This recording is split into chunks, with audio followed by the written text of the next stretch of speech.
So I monetized this channel on the 5th of January 2025, and in this video I'm going to talk to you about how much money I've made in my first 30 days monetized on YouTube with fewer than 1,500 subscribers. Hi, welcome to the channel. My name's Chris, and in this video I'm going to talk to you specifically about how much money I've made on the YouTube Partner Program in those first 30 days. As well as that, I'm also going to talk to you about some of the challenges that I faced along what has been a very long journey, and perhaps more importantly than that, I want to share with you some of the lessons that I've learned along the way in order that can ultimately help you on your own creative journey. Now, I'm going to take a slightly different approach with this video, so don't expect any fancy editing in order to try and keep you to the end. What I genuinely want to do with this video is just give you as much insight really as to what it's been like over the last 18 to 24 months or so, to try and give you as much value as possible in order to help your own creative journey. So if that sounds interesting to you, then please stick around.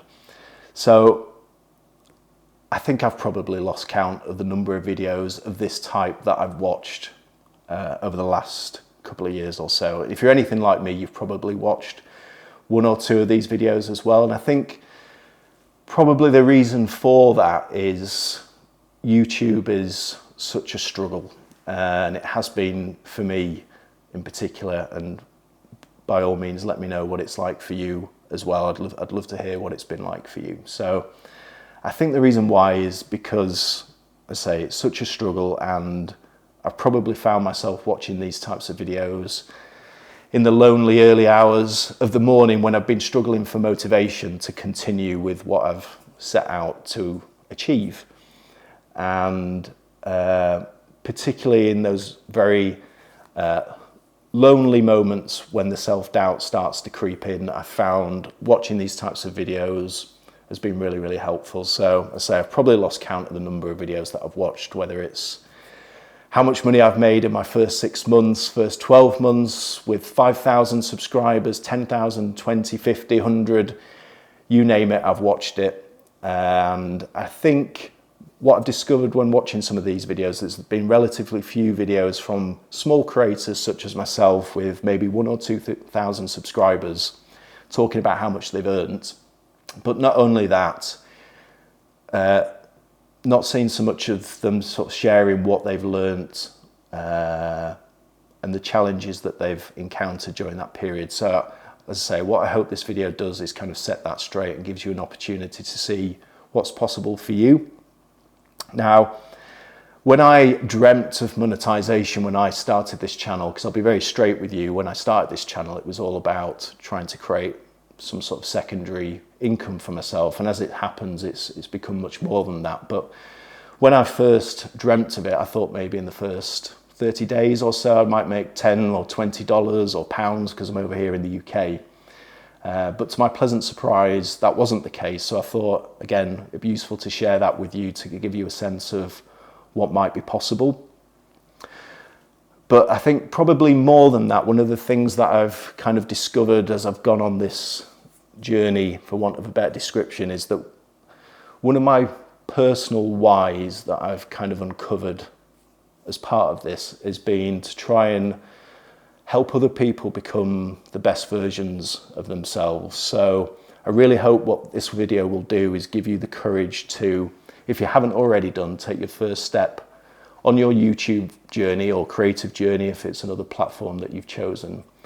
And if you've already started, to give you that motivation to continue if you're in one of those dark moments of self-doubt, as I've been in many, many times myself.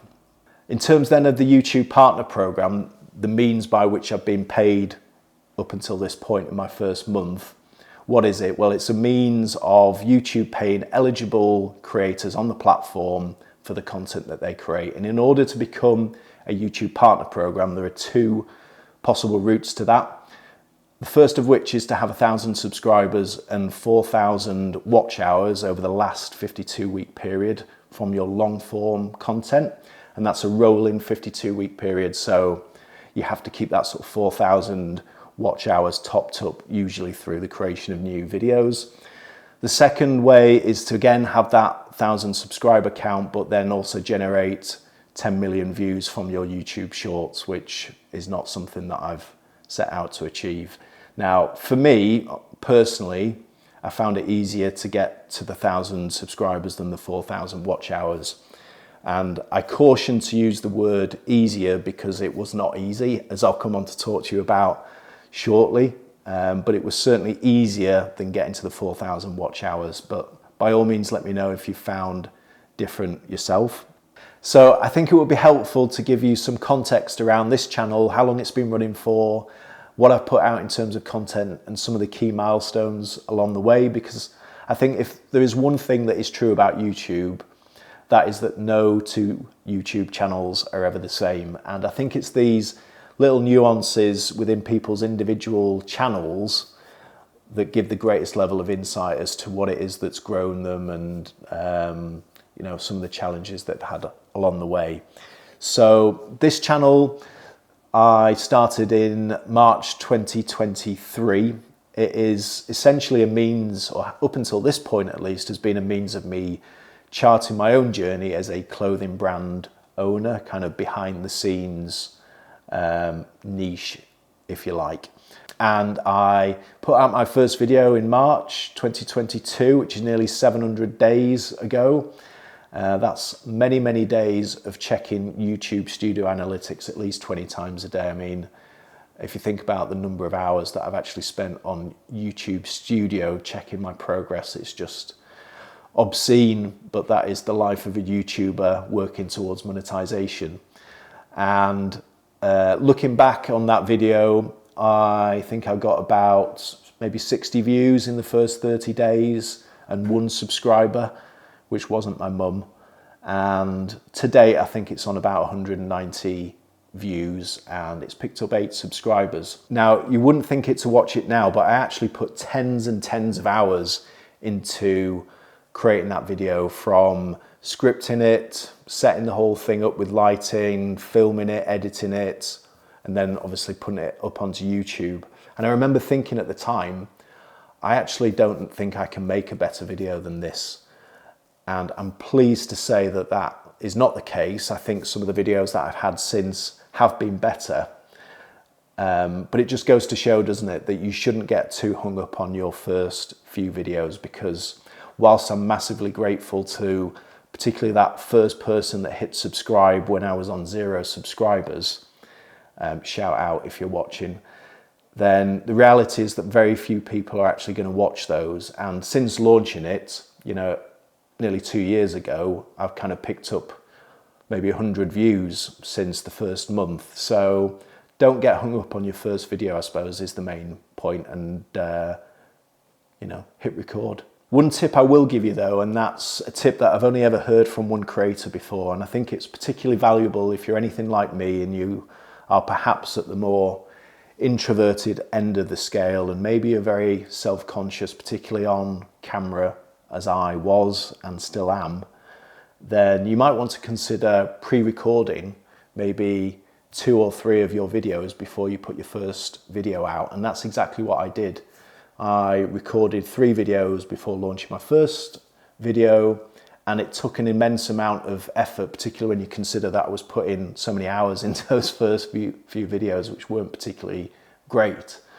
But what that allowed was 2 things. First of all, in my own mind, I was committing myself to YouTube regardless of the outcome. You know, I wasn't just playing at this, I was actually giving it a decent shot. And the second thing, just as importantly, I think, is that when I launched that first video, I had the courage to then go on and post the second and third video regardless of the outcome or the performance of my first video.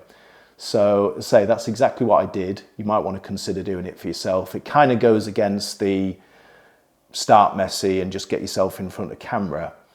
So, you know, there are many different ways of tackling YouTube. That might be something you want to consider. Equally, I'd just as well advocate getting in front of camera and, you know, shooting without a script and putting something up on the internet and watching yourself back and getting some feedback from that. So You might want to use it, you might not. So if you're enjoying this video, please hit the like button below and we can get this video spread to more like-minded people and get more people growing on YouTube. Now, since publishing that first video nearly 2 years ago, I've published a total of 34 long-form videos, which is just less than one per fortnight, so not a huge number, and a total of 127 shorts.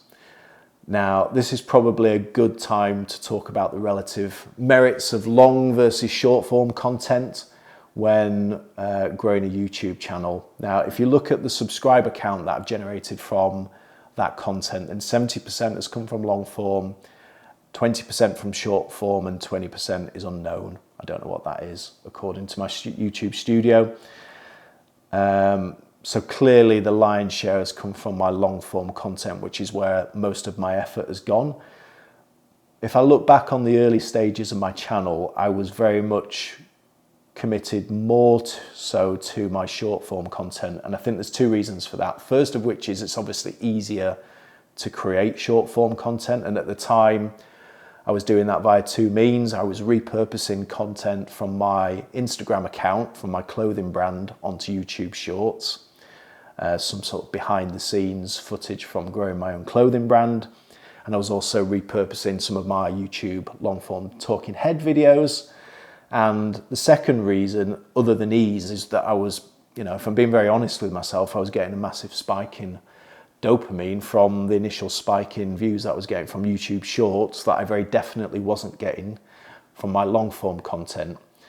So that's my experience of it. And in terms of subscriber count, man, it's been a really, really slow burn. So first of all, I would say if you're in that boat at the moment, then don't be demoralized. It's very easy to be demoralized about your own performance when comparing yourself to other people, because of course the YouTube algorithm has a tendency to serve up content from people that are very popular and are growing, and therefore that's the nature of it. You compare yourself to those people. But for me, it took me 6 months to get my first 100 subscribers. It took me until the 9th month to get 200 subscribers. So a long period of time, but there was evidence of this sort of exponential growth that people start to see when committing to a YouTube channel, albeit it was from a very low base. Now, it took me until mid-July 2024, which is almost 15 months after starting with my first long form video, to get to 1,000 subscribers. So it really, really was slow. And now, what am I now? 6 months on from that, and I've got nearly another 600 subscribers. So you can kind of see that growth curve beginning to take shape.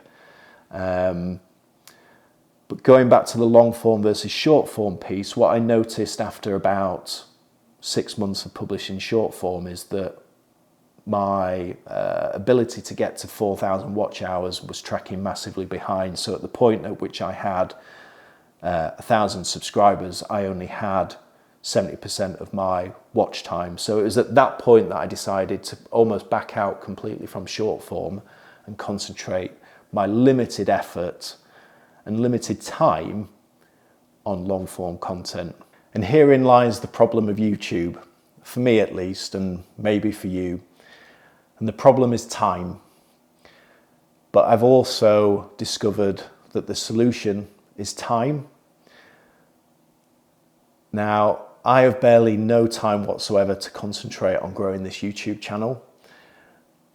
If I look back on what I've achieved over the last 2 years, let's call it, then 90% of that has been achieved during the hours of 11 in the evening and 2 in the morning, whilst working probably an 80-hour week outside of that and having a wife and young family as well. So the point I'm making is it would be very easy for me to find a reasonable excuse to not do YouTube, but I don't want to do that. I want to do YouTube, and I've committed to that.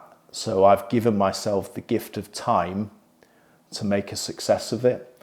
And by that I mean, no longer am I thinking in terms of months and years in terms of what I'm trying to grow here, community of people, hopefully some sort of secondary income. But I'm now thinking of this in terms of decades, so 10, 20 years time.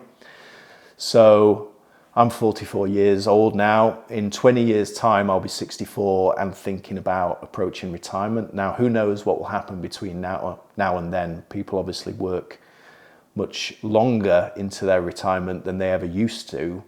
But of course, you probably don't want to do that, and I don't want to do that. But in 20 years' time, if I commit to this, making marginal improvements, putting out content on a consistent basis, or as consistent as I can do so without killing myself, then in 20 years' time, I might actually have something meaningful to look back on for my own development, and also in terms of helping other people. And of course, the long-term aim is also to have some sort of secondary income. Now, if I could get to 64 years of age and be pumping out content into my 60s, 70s, 80s and making money from that, then what could be better than that?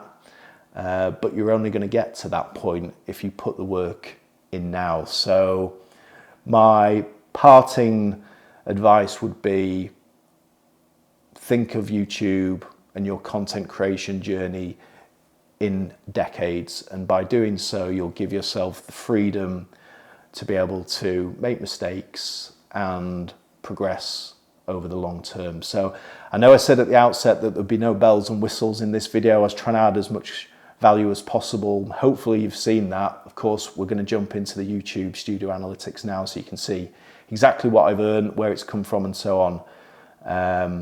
If you've got any comments up until this point, any questions at all on this or the Studio Analytics, do let me know in the comments below. I will answer all comments and I'll look forward to hearing from you. So let's get into it. Okay, so we're in the dashboard now of my YouTube Studio Analytics. You can see I've picked up a few subscribers since I first started recording this video, which is fantastic, over 1,600 now. It gives a brief summary of my last video. It was an 8 out of 10, not great in terms of number of views, despite my click-through rate being quite good. 5.5% is quite good for this channel for my general long-form videos, and I'm typically getting about 2 minutes, 2 minutes 20 as an average view duration. So I'm surprised maybe this video hasn't done better.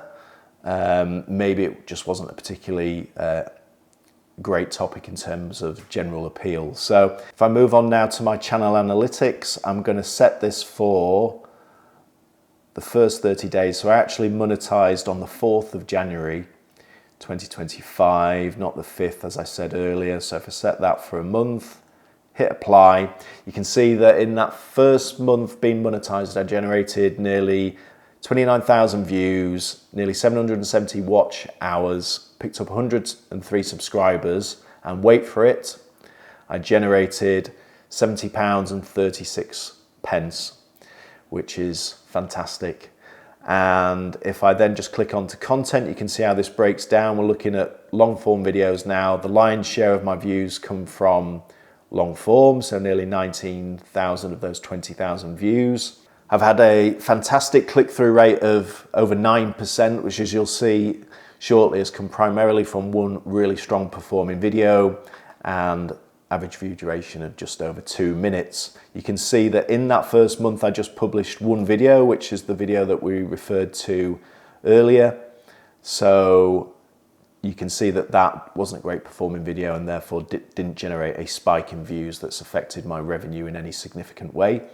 Moving on to shorts, 10,000 short views, and I've picked up 26 subscribers. As I say, I've not really focused on shorts, not published any shorts during that first month of monetization.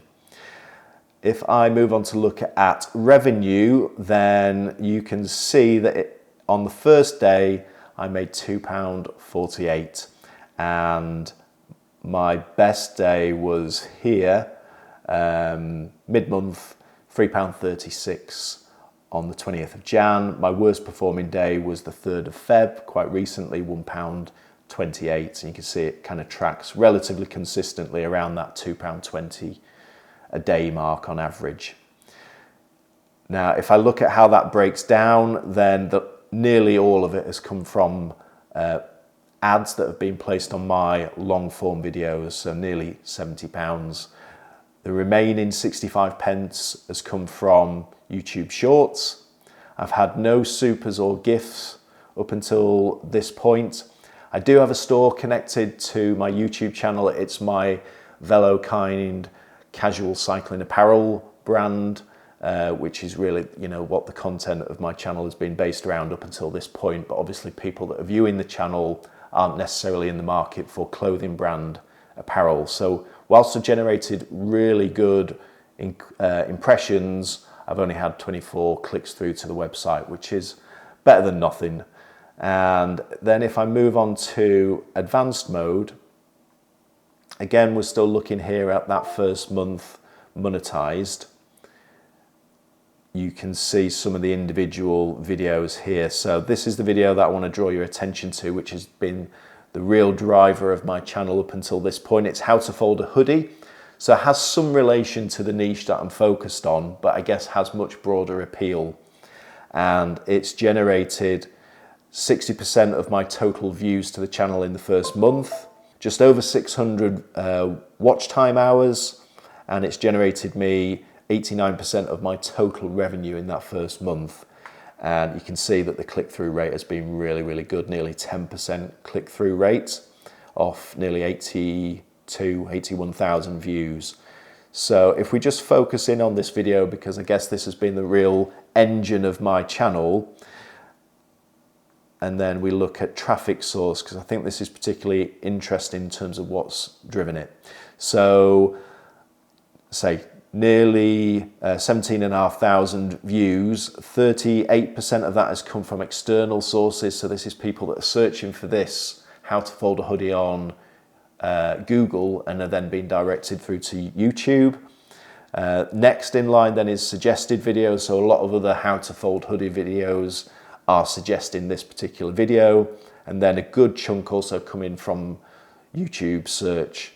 Now you can see the various different click-through rates. So people that are specifically searching on YouTube are generating an 11.6% click-through rate, which is fantastic. So now I think it would be a good opportunity to talk to you about my channel's RPM and CPM. So let's select these here in the advanced section. There's so many different metrics that you can look in here. It's mind-boggling. Okay, so here you can see the RPM. So, let's start with the CPM. So the CPM is the cost per mil, which is the cost per 1,000 views that advertisers are paying for placing ads on your YouTube videos. And the RPM is the revenue per mil, which is the revenue that a creator makes per 1,000 views. So in the case of this one really strong performing video for me, advertisers are paying just over £6 for 1,000 views, and I'm generating £3.59 in revenue from each 1,000 views, which is probably not great. So, if this had been a video talking about money and, maybe that it would be more attractive in terms of attractiveness to advertisers, then this CPM and RPM number would be much higher, and therefore I'd have made a lot more than £70 in my first month. Interesting to scroll down then. This was another good performing video for me, how to start a clothing brand from scratch. Generated about 15,000 views, but none of that really came in my first month. So therefore you can see over here, I've only made 167 views, and it's only generated 75 pence in that first month. So, but the CPM was quite high, and the revenue per mil was also relatively high. If I scroll down, this is my best performing video. So this is discussing the merits of doing print on demand versus inventory when it comes to starting a clothing brand. This had a really strong CPM, and the RPM, this was my highest at over £12. So if I had more of these videos, obviously that would be fantastic. So that's generated just over £1 off 82 views in that first month. So as you scroll up and down here, you can see the revenue is generally in the pennies for my other videos rather, and you can see that it is really this video that has been the engine up until this point. So I hope you found that useful and interesting. Here's some of the outtakes and bloopers that I promised earlier in the video. Thanks for watching. I'll catch you in the next one.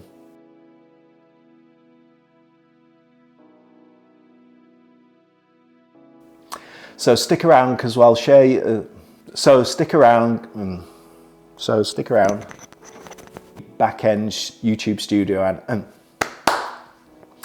so stick around. So can you turn it down a bit? But so it's been 12 months. 12 months. I think it's these little nuances within people's individual challenges. Turn it down! That's one of them, living with kids trying to film a YouTube video. I started, and I one tip at,